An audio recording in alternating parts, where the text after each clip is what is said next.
Je ne peux pas qu'on le nomme, mais c'est. Bélia. Bélia. Bélia.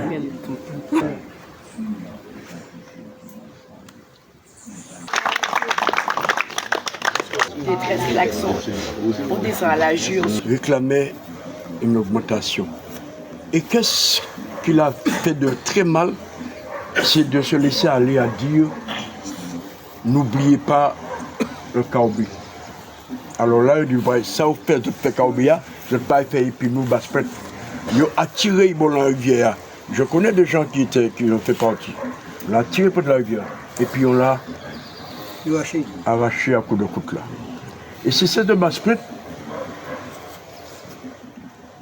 se cachaient encore une fois pour ne pas être attrapés. Et qui c'est qui a mis la main sur eux?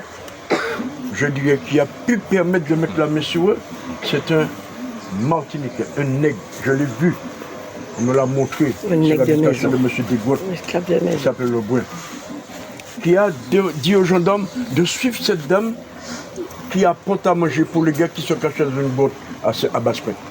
Et c'est de là qu'ils ont été, je pense que vous connaissez l'histoire, qu'ils ont été arrêtés et ils ont été conduits à Bordeaux, ils ont été condamnés à Bordeaux.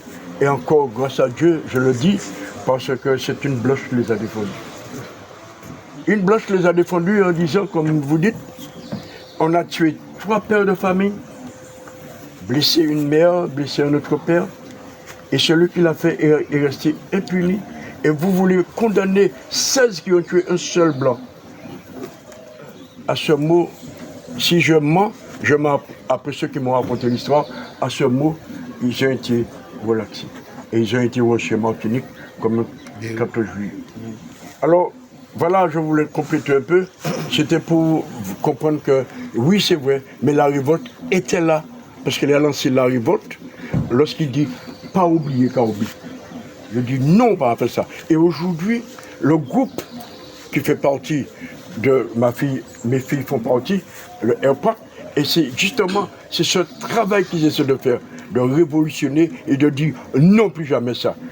Ayons une vie normale et puis pouvoir vivre décemment.